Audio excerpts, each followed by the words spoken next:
After the majority of the Galactic Center proudly called for the segregation, complete embargo, and eventual quarantine of the humans, hinting, of course, at war against them, two species, affectionately known by the humans as the Hounds and the Slithers, defied the Senate and continued to trade with the humans, claiming that they had no right to tell them who they could and couldn't trade with. Many of them saw this way of human defiance was not something they wanted to deal with. They allowed humans to continue to work on their planets, continue to expand thanks to the humans. And if any species, not one of these two, tried to go and do a backdoor deal with the humans, they were quickly sent packing, usually at the end of a cannon. The Allies were getting a lot of wealth from this. Their entire economy began to expand, almost explode, trading with the humans. They didn't expect things to go this well, yet unfortunately, with every plus there is a minus. The allies of the humans began getting raided, usually small things, raiding a couple of convoys or simply snatching up at a spaceport and taking some of the goods or maybe a ship or two. But it did not last long. Eventually, these pirates were raiding entire planets. Official-looking ships, too, came in. Everyone was confused about this. These don't look like pirates. They're not patchwork ships. What the hell are they doing? Next thing you know, you've got cannons pointing at your way saying your money or your life. This was strange, and they couldn't understand how pirates could actually be so well armed. In fact, it was clear that they were too well armed. The Hounds and Slithers both sent their own messages to the Senate, claiming that they needed to do something for the pirates coming from their own territory. This was always told with, "We'll look into it," with kind of a slide eye or gesture. Usually this gesture was missed by humans, but the Hounds and Slithers would always say, this was a, "Yeah, okay, we're going to look into that right after we're done, I don't know, punching out God." With the fact that they weren't getting arrested and able to sell all their stuff inside Senate World Space, eventually the pirates got daring, very daring, so much so that they struck an entire large colony inside the Hound space, but not to raid it, no. They took the colony. This colony world was on the border of Senate space, so they knew that their backs were covered. They knew that the Hounds would get no assistance from any of the Senate worlds, and they laughed at the request for assistance going out those who were about to become their slaves. This pirate band knew that they had them by their furry nuts. In desperation, the Hounds called for assistance from the Slithers, but the Slithers were facing similar pirate attacks. In fact, you could consider it almost a mirror image on one side or another. They were missing supply runs, so many that colony worlds, mining outposts, fabrication space stations, all these were begging for supplies, any type of food, clean water, medical supplies, anything. But no matter how many times they sent their convoys out, these were always cut off, captured, or destroyed. These pirates didn't seem to care. They just pick up whatever pieces they thought they could hawk, and off they went. Humanity as a whole truly didn't seem to know about any of this. It was all rumor to everyone. As they know, or the only thing they knew, was trade was getting slow. There was word of mouth of things that were going on, but everyone dismissed it as rumor. How could two entire species get freaking hamstrung like this? It didn't make any sense. No one truly believed it. That is, until the videos were released. The videos smuggled out were compiled as they made their rounds. They showed pirate forces landing on the colony world, an amalgamation of different species rushing out and attacking the Hound aggro colony that was there. Most of them were not ready for this type of fight. Most of the Hounds did use their teeth and their claws, but it wasn't enough against an armed force. Towns, entire towns, were razed to the ground or left as craters in the ground. Those that couldn't fight from the Hounds ran into anything or ran away into the distance, and they were simply gunned down, mainly by craft, coming in and strafing them as they tried to run away. Inside the video, the sounds of sheer and total pain, a type of scream that most will never hear, but those who are warriors will never forget. It is the scream that is the final death scream of one on the ground who was taking their last breath. The scream of a child trying to wake up mommy. A father holding the bodies of his family as he howled off into the sky. The fear of those being shot at as they saw others falling. The females, males, and even young being brutally assaulted. These hounds were given the nickname by the humans due to their insistence on howling for joy. In truth, they looked even more like humans than they did werewolves, as they were actually, on average, smaller in stature than humans. A very, very short muzzle that if you were looking straight on, you just wouldn't notice.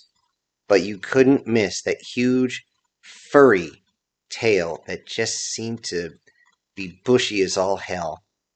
A tail thought of as cute was now considered a trophy for the pirates. That is, if they either were killing it up close, usually by a blade or something like that, as they were up close and personal, or they would rip the tail off the hound while they were still alive. This area was actually attached to a very, very large artery, and many of them bled out in sheer pain and fear. For their species, this was just the worst way to go. On the heels of this video came another, this time from Slyther space. It was a forest world, and it was burning. The invaders had leveled cities in the trees once inside the atmosphere, as it was very difficult, if not impossible, to land a direct hit from outside the atmosphere itself. They landed massively large shuttles in the center of these large nests, flattening anyone underneath and burning everyone else. Exterior guns shooting anything that moved while simply spraying the area with different types of plasma, setting everything alight. These videos showed everything burned, and everyone burned. Once again, the screams filled the skies as everyone tried to get away. The pirates began to disembark and began to kill, capture, torture, and assault with ruthless efficiency any Slyther that they had actually caught. Multiple videos showed the pirates laughing as they chased a young one through the trees, only to end them violently. The last video to come out from Slyther space was a family of said Slythers running from the flames in absolute panic. The parents dragging or carrying the adolescent children grabbing their younger siblings and trying desperately to keep up. The Slythers are actually slightly larger than human and look as though they were nearly cut and pasted out from a video game, although they don't actually have the split-lip jaw, nor the fancy blue armor, but they do have tails, and that's where they got the name Slyther, because as they walk, that tail kind of slithers through the air. A burst of fire cut down the parents as they simply fell down in a whole pile of blood. As children struggled to get their parents up, asking them to stand up and run, pirates descended on them, and what they did to the children, no one could watch. The Hound and Slyther fleets are immediately mobilized, but quickly find themselves spread far too thin. They have to watch multiple sectors, multiple planets within said sectors, stations that are screaming for help from anybody. They have to separate their own fighter ships, their destroyers and frigates to cover the convoys for these areas. With all this happening, the pirates are doing hit-and-run attacks in all areas. Colonies and stations starving, many of them bombarded or raided. Unable to focus efforts without leaving the homeworld completely unguarded is not something anyone would do, as no one is that stupid. However, because they could not spare any more ships, they had to focus their efforts, which meant the planet being assaulted would be on its own. Only a few solar rotations later, both species are on the edge of breaking completely. Their own societies are screaming for the government to help, and the government is trying desperately to salvage anything, scramble anything together just so they could have a fighting force. They contemplating abandon large colonies to condense the defense lines, and as they do, humans actually call with a simple message: do you need help? Even though humanity had been able to sneak in and get their own people out from the condensement centers, or whatever the hell you want to call it, most everyone believed that the human military was still a young species and wouldn't be able to do anything. They wouldn't have enough ships or anything, so it would be a token force at best. They told the humans, a token force will not be of any use. It may be more of a hindrance, as you are a young species and not used to fighting at scales of this matter. You wouldn't be able to hold a single planet, so I suggest you condense your own forces and prepare for when they come for you. Not long after this, without saying anything, without being asked, without warning, and without hesitation, the human fleets arrived to show no remorse. This was the only thing they said over the comms. Above the invaded colonies, one in each the Hound and the Slyther sector, human warfleets jumped in far closer to the planets than anyone had expected. In fact, by ship-to-ship fighting terms, they were already at point-blank range. Aboard the human ships, everyone was ready to give them a very, very strong broadside. But being so close, it turned out that they could truly go in all guns blazing. They could get personal. They could get close. They could get nasty. Just like the humans like it. Targeting the engines of the main ships first, human main guns perforated the enemy before they had any chance to even respond. The mass drivers that were built into the ships would go clean through a enemy capital ship without a problem, and these ships were definitely smaller. Behind that was the turreted las cannons that seemed to streak across the skies, cutting everything that they touched, in a strange ballet that the other ships would try to dodge these, almost like some sort of strange game of tag in the blackness of space. As they were so close, the rotary electromagnetic cannons sprayed 88mm tungsten rounds into every ship in its way, turning any ship that they approached into a giant spaghetti strainer within moments. Point defense systems swing wildly as the enemy tries to send their own ordnance towards the human ships, yet there is so much firing away. Enemy ordnance can't get through the shield of insane amounts of firepower that is coming up from the human ships. As the debris field builds, humans begin to make their way across space, hunting like sharks for any large targets hiding within the increasingly growing debris field from the enemy forces. These sharks actually do come complete with a point defense laser on their heads as they hunt for their next warm meal.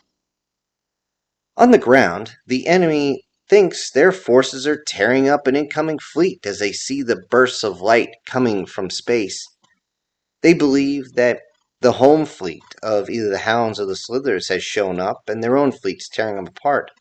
Most think that the riches and the bitches will soon be theirs to possess, as once the fleet is destroyed, they could move on to the planets. That is, until the alerts begin to blare across the world.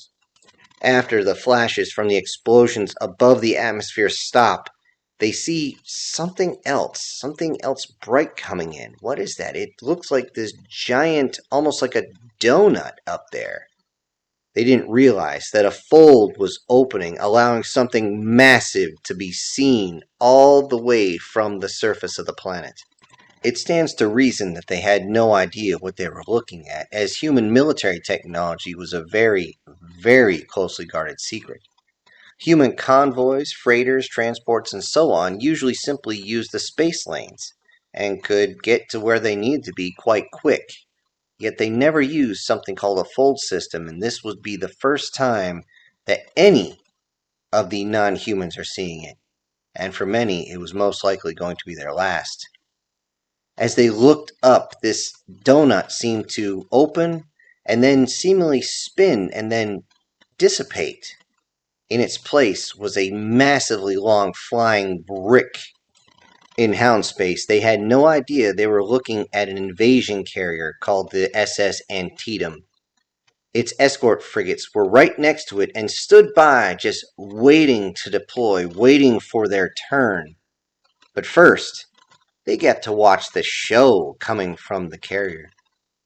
The carrier began to drop all sorts of decoys, different types of chaff, smoke, jammers, EMP shockwaves, automated sentries that would land on the ground and just spray everywhere. Incendiary pods full of white phosphorus and napalm, also known as jungle jelly, were also sent. All this and then some were dropped before 2 divisions worth of trooper pods were simply dropped out. On board, every single ship watching was simply running the same music as they watched, because they would only see this a few times in their lifetimes if they were lucky, as they brought on the thunder and they would bring on the rain. The thunder, of course, was the decoys and so on that came down, causing all sorts of problems. Many of the decoys actually did burst and explode, sounding like thunder in the atmosphere. This was to mess up the auditory of anyone on the bottom.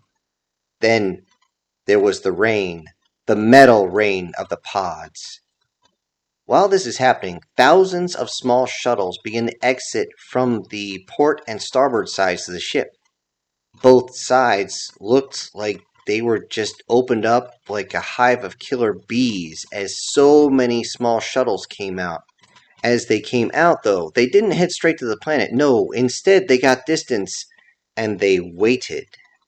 They waited their turn. Many of them who had left first got to see very large structures seem to extend from the corners of the ship along the crease line. That was either the upper right, upper left, bottom right, or bottom left, depending on which way you're looking at it from the ship. At least a dozen of these large pillars seemed to extend out, each one to about 150 meters. These pillars are turned out to be used once the last shuttle has launched and the last pod is out. This is how the ship rotates itself very, very fast, so that now the dorsal side is facing down towards the planet and not the ventral side. Once it's there, another 2.5 divisions worth of pods head towards the planet. On the ground, when the pods first land, no one knows what the hell is happening, as they'd never seen it before. Looking at the pods is actually dangerous, as automated defenses automatically engage. As the pod is just about to touch down, it bursts a whole bunch of smoke that will cover the pod so no one can see through it. Also with that, several different types of thermal weapons are simply shot out, mostly like grenades, but also like mortars, to make a ring of fire around them. After that, the doors will open, but the doors don't exactly open. They burst open with a speed that makes no one able to dodge them if they're in front. If anyone is actually in front of the doors, the concussive force of 750-pound piece of metal is going to either end them quick or make them really wish it had. Once those doors are out, walk heavily armed and armored bipeds absolutely covered in weapons. Weapons on the arms, weapons on the legs, weapons on the shoulders, even some weapons being held in hand. These heavy troopers simply walk through the fire and can take all sorts of shots as they start coming out, as they know nothing below a 50 caliber is even going to be noticed. They begin to simply spray out, and to anyone watching, it looks like the devil's own have come for their own reaping. Above them is the next wave of pods. This next wave is actually lightly armored and armed in comparison, yet they still have suits, and will be able to maneuver inside the hooches a whole lot easier than those that are simply covered in guns. Yet don't make that confuse you. They are still very, very lethal. as the enemy realizes who and what has just shown up and then saw the next wave of pods coming in, they were noted on saying, "So, it's raining men?" With that, any of the slaves that heard that started to yell hallelujah, believing that they were truly saved, as the humans might have come to actually free them. As the second wave begins to push further along with the first wave, the next wave is actually coming down right behind them. This is all those small shuttles that had left the carrier, full of light and medium vehicles, chosen specifically for their environments. And if you look closer as they're offloading, you can see the next wave behind them. That would be the frigates. They're descending. Not only are they bringing heavy weapons, they're also bringing relief supplies and are going to function as mobile bases on the ground, as they're set up with all sorts of anti-air and also artillery and mortar tubes that can be set up very quickly. Yet these ships actually did have one more trick up their sleeves, and that's once they got in dense enough atmosphere, they began to deploy fighters. Fighters by the dozen that seem to simply drop out and start their engines after they've escaped the ship, using the atmosphere itself to allow them to catch enough air for lift. Once inside and once going around, these in-atmospheric fighters are completely unraveled. Their job? To clear the air. Their secondary job, once they're done with that? To rip the enemy a new asshole. Though it was difficult to maneuver in a forest world like those the Slythers had, the humans were still able to bust through the trees and do what they need to. But on the Hound colony, it was far easier for humans to move, and they moved with practiced efficiency, clearing out the buildings and forcing the pirates to run. Oddly enough, though, the pirates didn't run easy. That didn't make sense. These are pirates. Why are they just simply pulling back a little bit, then turning and trying to fight? This is not how pirates operate. Maybe it was the less armor, but the light infantry with their jump packs are extremely difficult to kill. The pirates would find this out because even if they shot them, the infantry would simply get up and keep going. Some of them missing limbs, and one even freaked them out as he was shot through the eye, but just kept coming in. With their free eye, you could actually see the hate coming through it. The heavy infantry was completely swarmed at some points, as the pirates thought, oh, we can simply take it down with numbers. This was not smart, as these suits are set up with an emergency electric shock that will go through the system. This shock was more than enough to actually put them down on the ground. For most of them, it was enough to kill them. The vehicles, however, were not swarmed, and they basically went unchallenged as they gave more and more support to the men on the ground. As long as they also maintained air dominance, the invasion would continue. It had to, of course, since this invasion was going to take several weeks to actually finish. Why so long? It may be a colony world, but it's still an entire planet. The survivors that were great to see the humans were immediately picked up and taken to the frigates that had now settled on the ground. When they got there, they were amazed.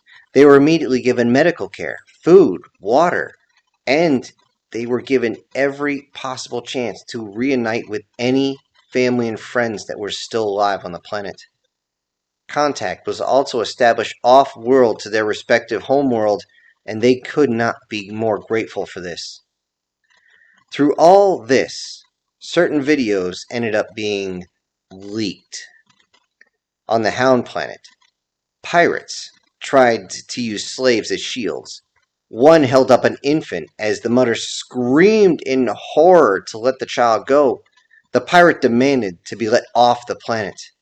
The light infantryman, surrounded by the rest of his team, had the others lower their weapons, raising his arm up and one by one actually lowering the muzzle of their weapons as he stepped forward towards the pirate. The pirate seemed to grin through his mandibles. Then, before he knew it, the man simply drew a sword and quickly cut once, twice in a row, and then paused for a second.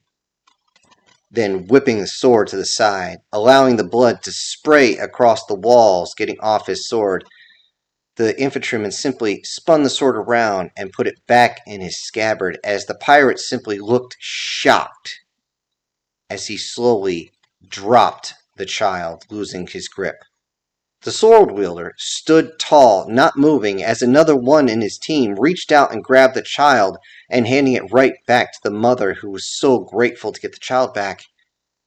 The pirate was simply standing in shock, didn't understand what was going on, and realizing that somehow, in such quick succession, this biped, this killer monkey, had sliced him twice, making a giant X across his abdomen.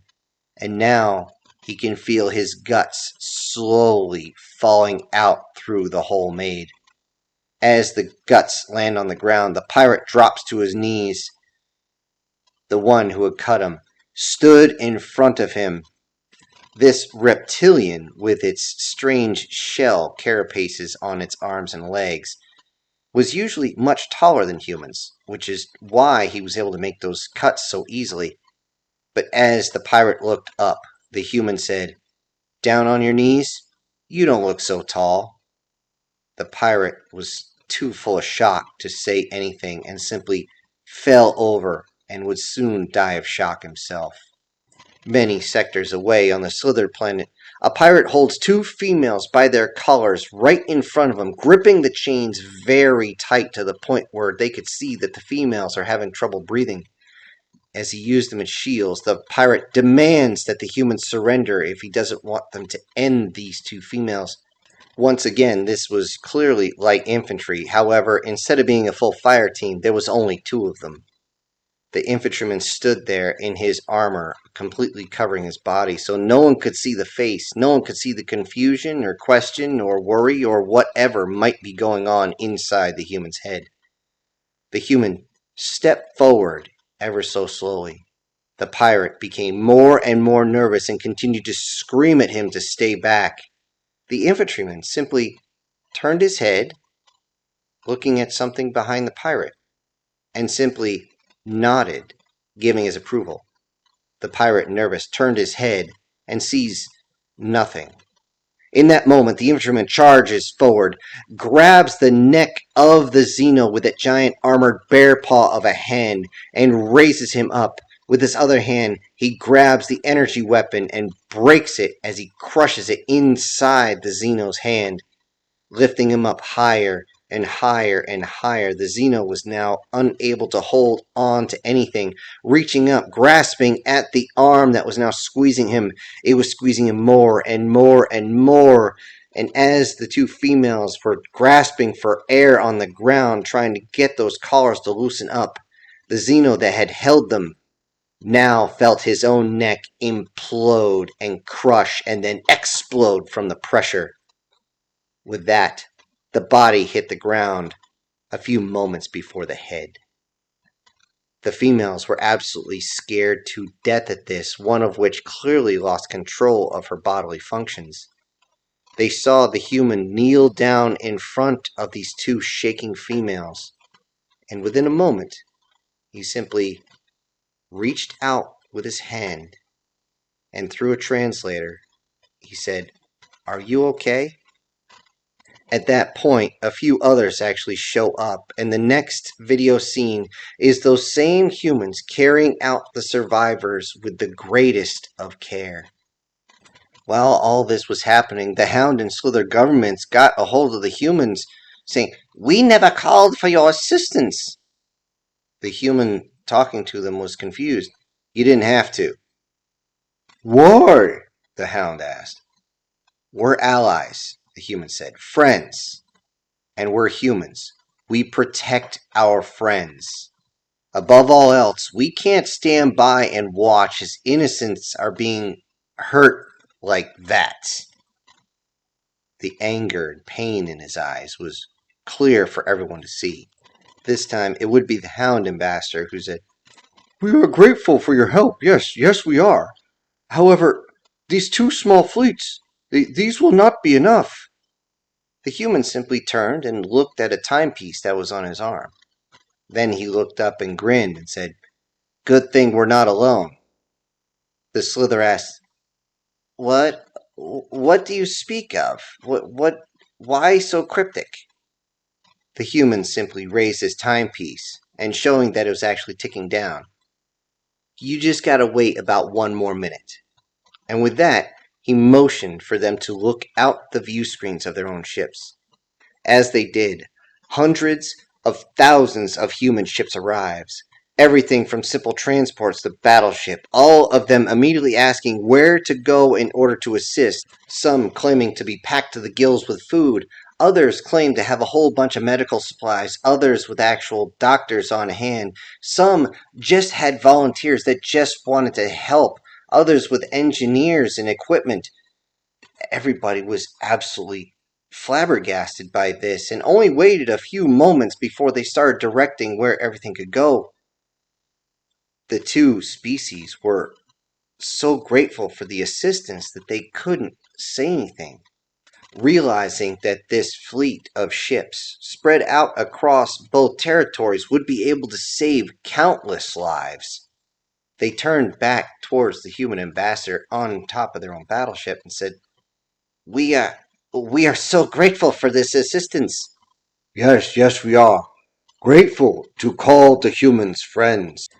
Trying not to show his teeth because he knew what that meant, the human ambassador, also the admiral, smiled with this. Good to know, good to know. I'll let you guys sort out where everything needs to be. However, we need to send a message to all the rest of the known species in the universe. Really? For what purpose? What message do you request we send? A simple one, really. Send it to all the rest of the species. And the message? We need to talk. Hello, everybody. This is Syntax. Thank you so much for joining me on today's chapter. Before I go, I need to send out a giant thank you to one of my supporters, and that is Sir. Thank you so much for supporting the channel. I very much appreciate it. Now, you and everybody else, I'll see you on the next one. This is Syntax, ejecting.